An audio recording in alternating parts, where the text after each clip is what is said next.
Mina olen Anna Tšerkova, ma olen ehitusinsener. Minu vanemad töötasid ka tehnilise erialal hästi ammu ja siis tuli selline hetk, et meie elu muutus 1 päevaks. Et siis alustasime oma pereärid.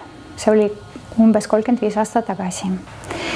Nüüd olen Bimor stuudio asutaja disainer ja tegelen sellega, et ma proovin leida erinevaid lahendusi ja võimalusi inimestele, kel on hästi tundlik nahk ja sama nagu mul sama probleemid sünteetiliste kangade vastu, on allergiad ja erinevad häired. Bimori lugu algas Chaperonist, aga tegelikult natuke enne meil oli väike pereprojekt ka, kus oli minu ema, isa ja mina kõik seotatud. Me tegime vildist erinevaid sapeid ja kingaid enda jaoks ja meie sõprade jaoks.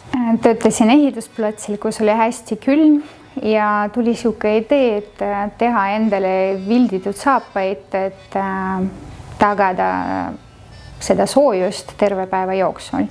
Ja siis tuli välja siuke väike pereprojekt ja sellest juba saime Bimor stuudio Chaperonid. See oli sama mure, oli sama külm ja ma mõtlesin, et kuna ma ei saa mütse kanda, et see härrib ja see sugeleb, et mul on vaja mingi peakatte, et oleks tuulekindlane ja siis kus oleks taskud ka ja oleks mugav ja ohutult kanda, et ma saan pöörata nii ja naa ja kõik oli selge ja nähtav. Itai kollektsiooni mõte on niisama nagu meie Bimor filosoofiast, see lihtsalt sündis enda ja meie enda vajadusest, et kuna meil on jäänud hästi palju mitte turustatud asju, sest pereäri läks kinni COVID-i ajal ja paljud särgid, pintsakud ja püksid jäävad seisma hästi kaua ajaks ja et see läheks prügikastile kuskile. Ma mõtlesin, et miks mitte proovida midagi uuesti teha ehk niisama filosoofia, et kõik, mida me teeme perekonnas, et on loodud ja tehtud iseenda vajadusest.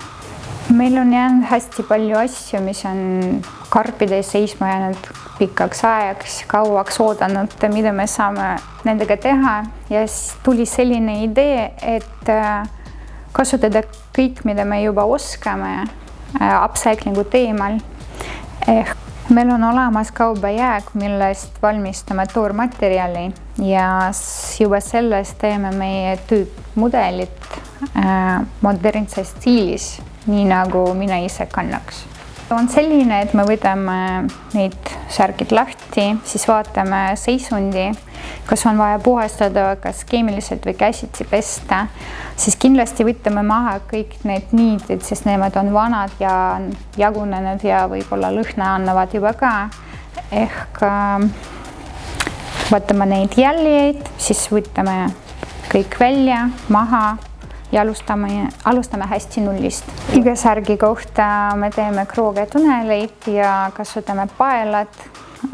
Ühest särgi järgi on rohkem kui 10 meetrit neid lindid kasutatud ja siis otsustame asukoha, sõltuma sellest, mis materjalist ja mis suurusest oli algmaterjal, algsärk.